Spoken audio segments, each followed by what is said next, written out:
Before I share the word which is in my heart, എൻ്റെ ഹൃദയത്തിലുള്ള വചനം ഞാൻ പങ്കുവയ്ക്കുന്നതിന് മുൻപ് I was in a way thinking of the prophetic word we heard in the beginning. ഞാൻ ആദ്യമേ നാം കേട്ട ആ പ്രാവചനികമായിട്ടുള്ള വചനത്തെക്കുറിച്ച് ചിന്തിക്കുകയായിരുന്നു.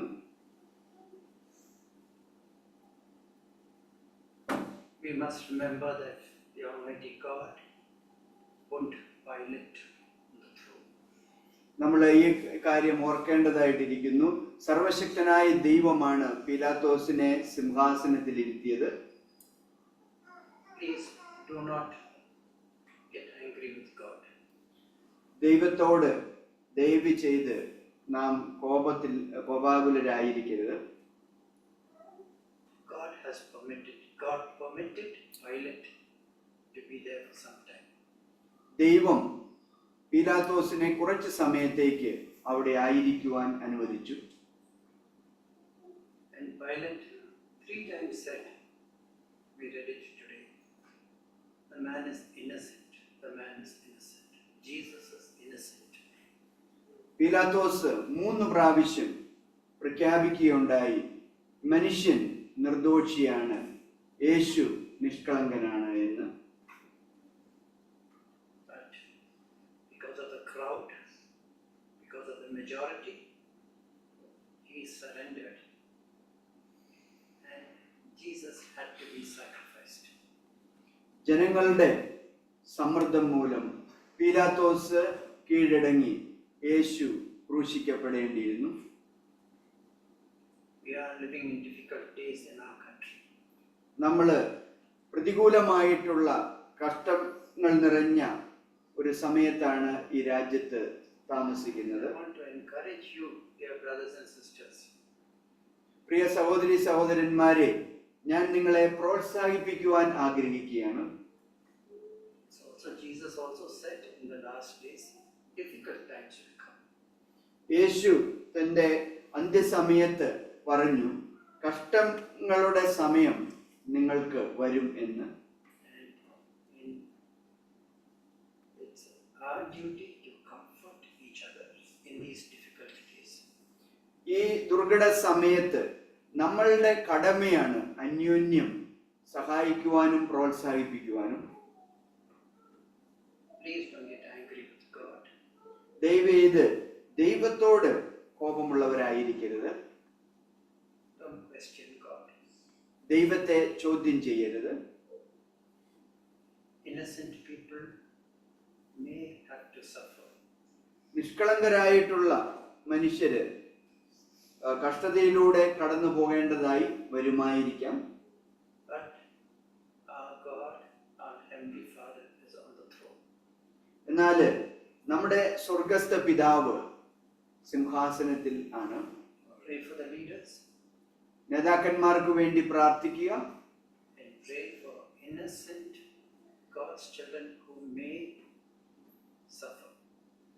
ദൈവത്തിന്റെ നിഷ്കളങ്കരായിട്ടുള്ള മക്കള് കഷ്ടതയിലൂടെ കടന്നു പോകേണ്ടതായി വരികയാണെങ്കിൽ അവർക്ക് വേണ്ടി പ്രാർത്ഥിക്കുക. I say this because most of my work was with the government. ഞാൻ ഈ കാര്യങ്ങൾ പറയുന്നത് എൻ്റെ ഭൂരിഭാഗം ജോലികളും ഗവൺമെന്റിന് വിരുദ്ധമായിട്ടാണ്, എതിരായിട്ടാണ്. I can see the mindset of the government. I can see how the government thinks. എനിക്ക് ഭരണകൂടത്തിന് കൂടെയാണ് ജോലി ചെയ്യുന്നത്. And I know, I've seen the mind of the government, how they're moving. എനിക്ക് ആ ഭരണകൂടത്തിന്റെ മനസ്സ് വായിക്കുവാനും അത് അറിയുവാനും കഴിയും, അവരെങ്ങനെയാണ് മുന്നോട്ട് പോയിക്കൊണ്ടിരിക്കുന്നതെന്ന്. And it's my loving duty to tell my brothers and sisters, Pilate will be there. എൻ്റെ കടമയാണ്, എൻ്റെ സ്നേഹത്തോടുകൂടിയുള്ള കടമയാണ് സഹോദരി സഹോദരന്മാരോട് പറയുവാന്, പീലാത്തോസ് അവിടെ ഉണ്ടായിരിക്കും. Even if he sees no mistake, he will surrender to the crowd അവന് ഒരു കുറ്റവും കാണുന്നില്ലെങ്കിലും ജനക്കൂട്ടത്തിന് അവൻ കീഴടങ്ങും. Before the election results come, I think it was quite prophetic that we read those verses today. ഇലക്ഷന്റെ റിസൾട്ട് വരുന്നതിന് മുൻപായിട്ട് നാം ഇന്ന് രാവിലെ വായിച്ച ആ വചനങ്ങള് പ്രവചനാത്മകമായിട്ടുള്ള വചനങ്ങളാണ്. We read in Matthew 21. മത്തായിയുടെ സുവിശേഷം 21-ാം അധ്യായത്തില് നാം വായിക്കുന്നു. Verse 1 to 7. 1 മുതൽ 7 വരെയുള്ള വാക്യങ്ങള്. അനന്തരം അവർ യെരൂശലേമിനോട് സമീപിച്ച് ഒലിവുമലയരികെ ബേത്ഫഗയിൽ എത്തിയപ്പോൾ യേശു 2 ശിഷ്യന്മാരെ അയച്ചു. നിങ്ങൾക്കെതിരെയുള്ള ഗ്രാമത്തിൽ ചെല്ലുവിൻ. അവിടെ കെട്ടിയിരിക്കുന്ന ഒരു പെൺകഴുതിയെയും അതിൻ്റെ കുട്ടിയെയും നിങ്ങൾ ഉടനെ കാണും. അവയെ അഴിച്ചുകൊണ്ടുവരുവിൻ.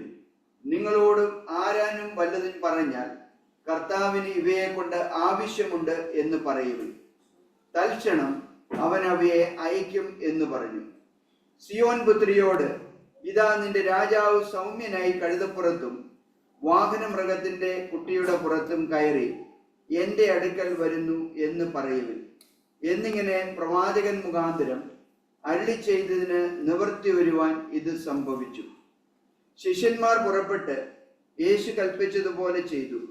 കഴുതിയെയും കുട്ടിയെയും കൊണ്ടുവന്ന് തങ്ങളുടെ വസ്ത്രം അവയുടെ മേലിട്ടു. അവൻ കയറി ഇരുന്നു.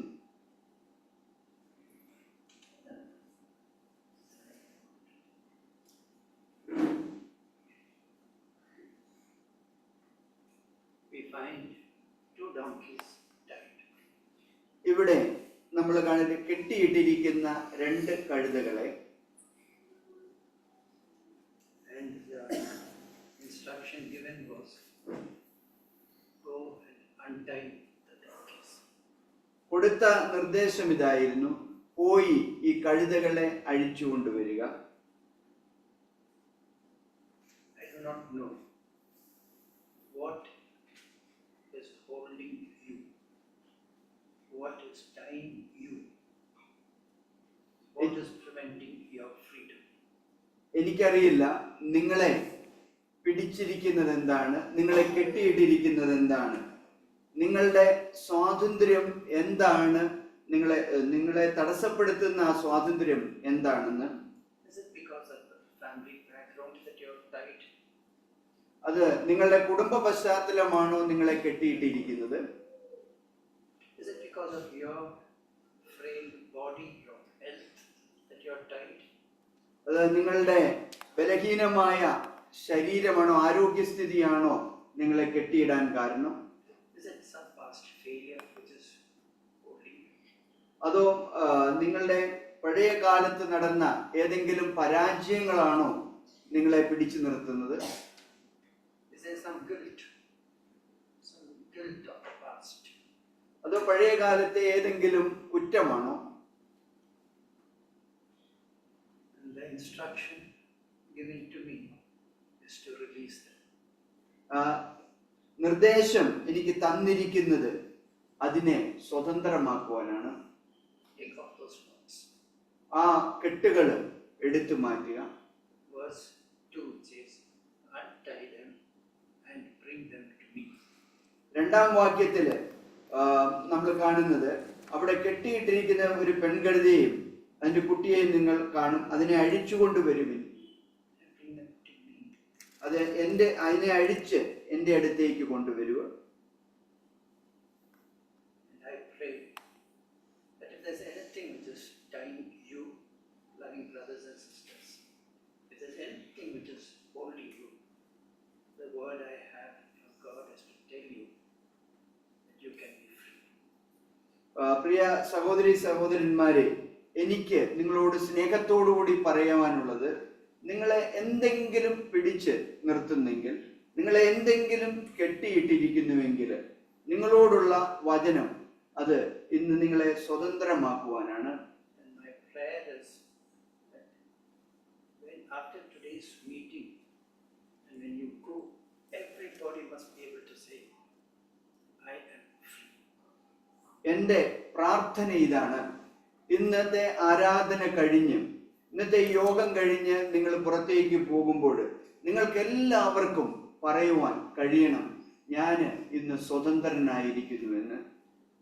Everything which is holding you is released. നിങ്ങളെ കെട്ടിയിട്ടിരിക്കുന്ന, പിടിച്ചു നിർത്തുന്ന സകലതും അഴിച്ച് വിട്ടിരിക്കുന്നു. But the other word which I have from God for my life and for your life is bring them, release them and bring them to me, that is to Jesus. അതിന്റെ അടുത്ത ദൈവത്തിൽ നിന്നുള്ള വചനം നിങ്ങൾക്കും എനിക്കും ഉള്ളത്, അഴിച്ച് വിട്ട് അതിനെ എൻ്റെ അടുത്തേക്ക് കൊണ്ടുവരുവാനുള്ള, ദൈവത്തിന്റെ അടുത്തേക്ക്. Not release and let them go into the world. അത് അഴിച്ചുവിട്ട് ലോകത്തിലേക്ക് പോകുവാനല്ല, Bring them to me. അതിനെ എൻ്റെ അടുത്തേക്ക് കൊണ്ടുവരിക. If you and I are released today, നിങ്ങളും ഞാനും ഇന്ന് കെട്ടഴിച്ചുവിട്ട് വിടപ്പെട്ടിരിക്കുന്നുവെങ്കിൽ, it is to take us only to Jesus Christ. അത് യേശു ക്രിസ്തുവിന്റെ അടുത്തേക്ക് കൊണ്ടുപോകുവാൻ മാത്രമായിട്ടാണ്. Another word which has come to me is, the Lord has need of them. വേറൊരു വചനം എനിക്ക് ലഭിച്ചിരിക്കുന്നത്, കർത്താവിന് അവയെ കൊണ്ട് ആവശ്യമുണ്ട് എന്നുള്ളതാണ്. And we read the other Gospels. നമ്മൾ മറ്റ് സുവിശേഷങ്ങൾ വായിക്കുമ്പോൾ It says the Lord has need of him. അത് അവിടെ പറയുന്നത് കർത്താവിന് അവനെ കൊണ്ട് ആവശ്യമുണ്ട്. But in Matthew, I think it's only one Gospel is written, the Lord has need of them. മത്തായിയുടെ സുവിശേഷത്തിൽ മാത്രം, ഈ ഒരൊറ്റ സുവിശേഷത്തിൽ മാത്രമാണ് പറയുന്നത് അവയെ കൊണ്ട് എനിക്ക് കർത്താവിന് ആവശ്യമുണ്ട് എന്ന്. There are two of them. അവിടെ രണ്ടെണ്ണമുണ്ട്. Release them both. അതിനെ രണ്ടിനെയും സ്വതന്ത്രമാക്കുക. Bring them to me. അവയെ എൻ്റെ അടുത്തേക്ക് കൊണ്ടുവരിക. The Lord has need of them. കർത്താവിന് അവയെ കൊണ്ട് ആവശ്യമുണ്ട്. Not one person alone. ഒരു വ്യക്തിയെ മാത്രമല്ല, The Lord has need of both. കർത്താവിന് രണ്ടിനെ കൊണ്ടും ആവശ്യമുണ്ട്. Not you alone, my brothers and sisters, not as individuals. പ്രിയ സഹോദരി സഹോദരന്മാരെ, അത് നിങ്ങൾ വ്യക്തിപരമായിട്ട് ഒരാളെന്ന നിലയിലല്ല, Both of you. രണ്ടുപേരെയും കർത്താവിന് ആവശ്യമുണ്ട്. Need all of you. നിങ്ങളെ എല്ലാവരെയും കർത്താവിന് ആവശ്യമുണ്ട്. Please don't think God needs me, God needs me, God needs me. Don't go saying God needs only me. അതുകൊണ്ട് ദയവ് ചെയ്ത് നിങ്ങൾ ഇങ്ങനെ പറയരുത്, ഇങ്ങനെ പറഞ്ഞുകൊണ്ട് പോകരുത്. കർത്താവിന് എന്നെ ആവശ്യമുണ്ട്, കർത്താവിന് എന്നെ മാത്രം ആവശ്യമുണ്ട് എന്ന്. Or in simple language, both of them were released, the mother and the colt were released. ലളിതമായ ഭാഷയിൽ അമ്മയെയും കുഞ്ഞിനെയും അഴിച്ചുവിട്ടു. They look into each other's eyes. അവര് പരസ്പരം അങ്ങോട്ടും ഇങ്ങോട്ടും കണ്ണുകളിൽ നോക്കി, Whom does God want? ആരെയാണ് കർത്താവിന് വേണ്ടത്? Both of us. നമ്മൾ രണ്ടുപേരെയും. Can we do that to one another? അത് നമുക്ക് അന്യോന്യം ചെയ്യുവാൻ കഴിയുമോ? Can we look into each other's eyes and say, God needs both of us? അടുത്തയാളുടെ കണ്ണിലേക്ക് നോക്കി നമുക്ക് പറയുവാൻ കഴിയുമോ നമ്മളെ രണ്ടുപേരെയും കർത്താവിന് ആവശ്യമുണ്ട് എന്ന്? As much as it's my heart to tell you, go out. എൻ്റെ ഹൃദയത്തിൽ നിറഞ്ഞിരിക്കുന്ന സ്വതന്ത്രമായിട്ട് പുറത്തേക്ക് പോകുവാൻ. But it's not that God needs me, God needs me, God needs both of us. അത് കർത്താവിന് എന്നെ കൊണ്ട് മാത്രമല്ല, നമ്മളെ രണ്ടുപേരെ കൊണ്ടും ആവശ്യമുണ്ട്. Hand in hand, shoulder to shoulder, we need each other. കൈകളോട് ചേർന്ന്, തോളോട് തോട് ചേർന്ന് കർത്താവിന് നമ്മെ കൊണ്ട് ആവശ്യമുണ്ട്. I was also thinking, which one did Jesus choose? ഞാൻ ഇതും Both are there. കൂടി ചിന്തിക്കുകയായിരുന്നു. ഏതിനെ കർത്താവ് തെരഞ്ഞെടുക്കും. രണ്ടുപേരും അവിടെ ഉണ്ടായിരുന്നു. Which one did Jesus sit? ഏതിന്റെ പുറത്താണ് കർത്താവ് ഇരുന്നത്? On the young one. അതിന്റെ ചെറുപ്പമായിട്ടുള്ളതിന്റെ മുകളിലാണ് യേശു ഇരുന്നത്. On the weaker one. ബലഹീനമായതിന്റെ മുകളിൽ. Probably that is the weaker person. That is the one without much strength.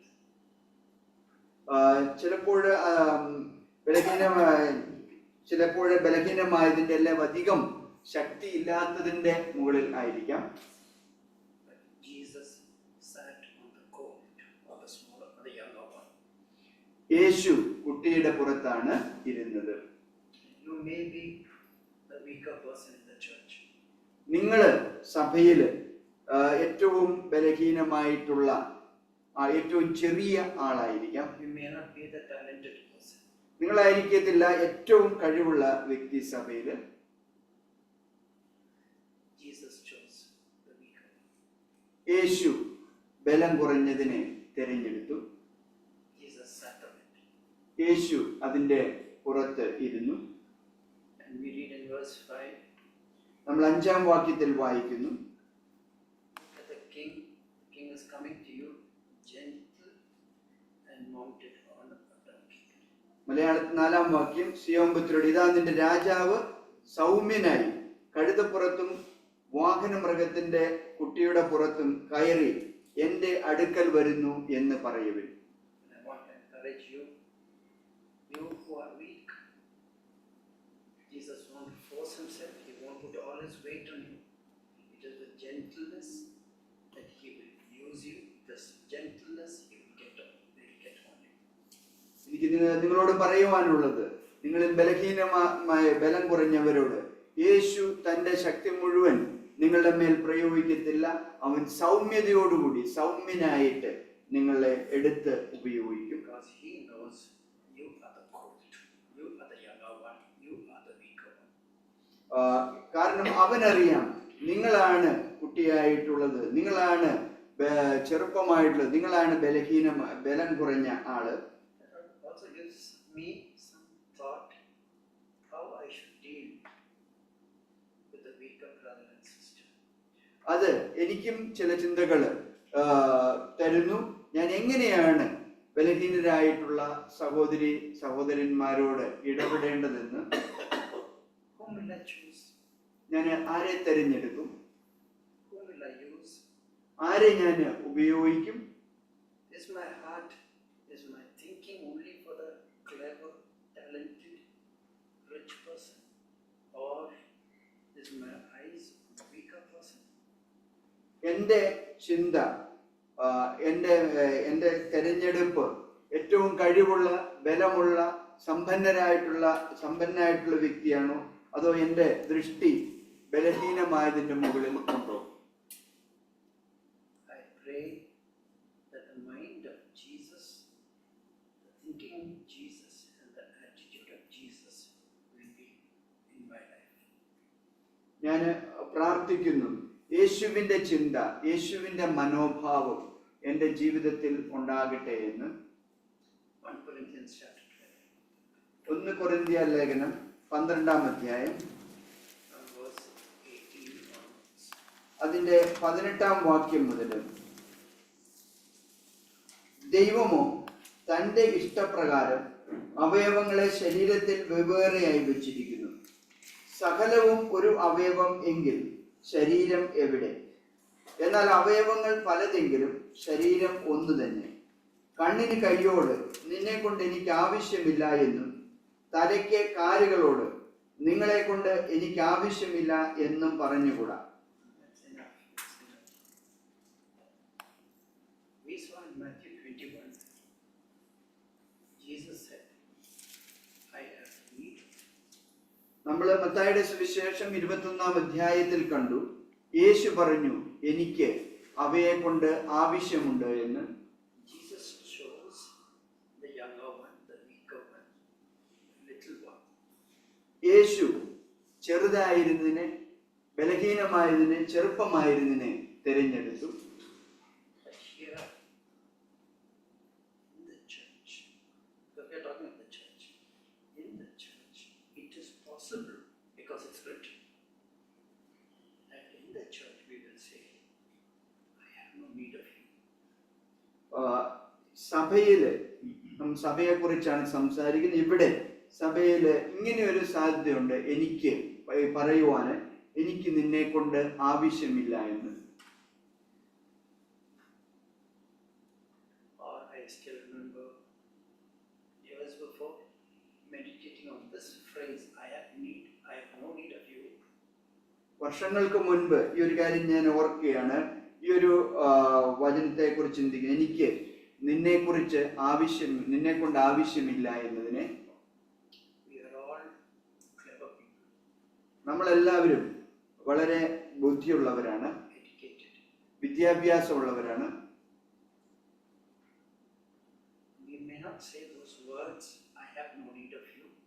നമ്മൾ ഈ ഒരു വാക്ക് അല്ലെങ്കിൽ ഒരു വാക്കുകൾ പറയത്തില്ലായിരിക്കും, എനിക്ക് നിന്നെ കൊണ്ട് ആവശ്യമില്ല എന്ന്.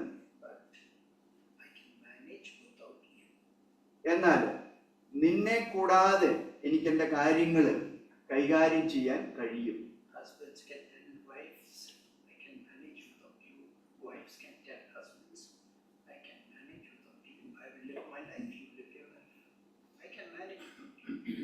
ഭാര്യയ്ക്ക് ഭർത്താവിന് ഭാര്യയോടും പറയാൻ കഴിയും, നിന്നെ കൂടാതെ എനിക്ക് ജീവിക്കാൻ കഴിയും.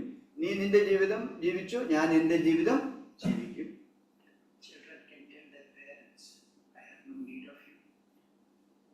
മക്കൾക്ക് അവരുടെ മാതാപിതാക്കളോട് പറയാൻ കഴിയും, ഞങ്ങൾക്ക് നിങ്ങളെ കൊണ്ട് ആവശ്യമില്ല.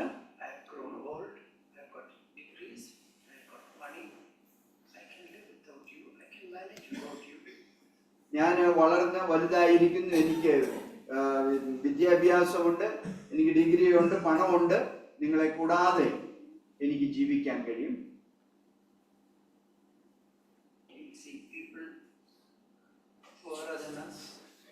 നമ്മളെക്കാളും ദരിദ്രരായിട്ടുള്ളവരെ നമ്മൾ കാണും,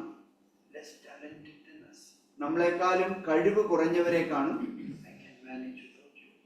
എനിക്ക് നിങ്ങളെ കൂടാതെ ജീവിക്കുവാൻ കഴിയും.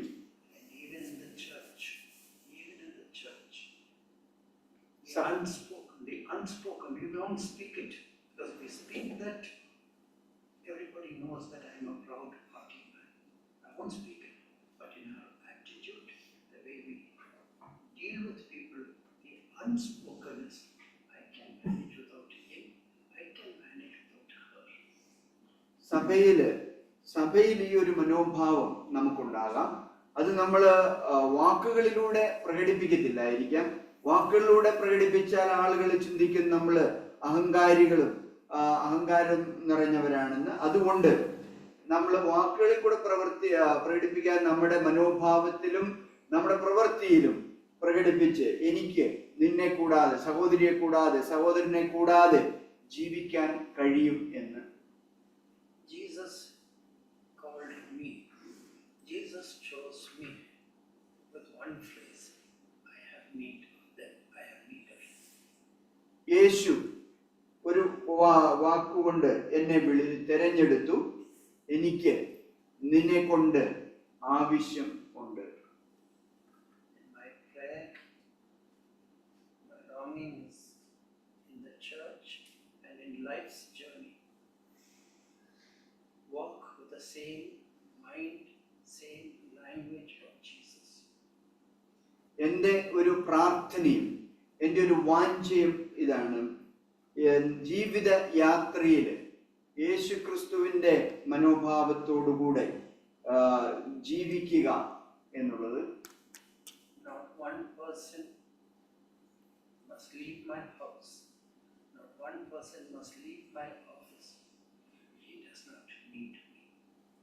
ഒരു വ്യക്തി പോലും എൻ്റെ ഭവനത്തിൽ നിന്നോ എൻ്റെ ഓഫീസിൽ നിന്നോ ഇറങ്ങി ഇങ്ങനെ ഒരു ചിന്തയോടുകൂടി ഇറങ്ങിപ്പോകാൻ ഇടവരരുത്.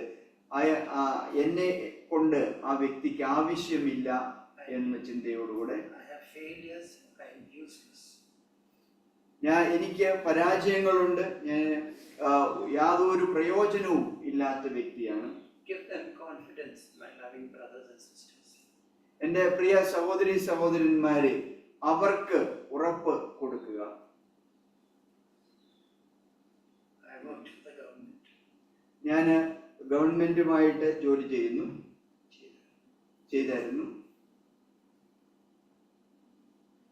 And nobody left my office thinking I'm useless. എൻ്റെ ഓഫീസിൽ നിന്ന് ഒരാൾ പോലും പുറപ്പെട്ടു പോയിട്ടില്ല ഞാൻ പ്രയോജനമില്ലാത്തവനാണ്, ഞാൻ കഴിവില്ലാത്ത വ്യക്തിയാണ് എന്ന ചിന്തയോടുകൂടി. Give that confidence to brothers and sisters. ആ ഒരു ഉറപ്പും ധൈര്യവും സഹോദരി സഹോദരന്മാർക്ക് കൊടുക്കുക. Never say I have no need of you. ഒരിക്കൽ പോലും പറയരുത് എനിക്ക് നിന്നെ കൊണ്ട് ഒരാവശ്യവുമില്ല എന്ന്. Never give the impression I can manage without you. ഒരിക്കലും ഇങ്ങനെ ഒരു ചിന്ത പോലും ഇങ്ങനെ ഒരു അഭിപ്രായം പോലും പ്രകടിപ്പിക്കരുത് എനിക്ക് നിന്നെ കൊണ്ട് ആവശ്യമില്ല എന്ന്. My loving word, final word is to everyone here, especially the one who's gone through difficulties, failures. I want to tell you, the Lord has need of you.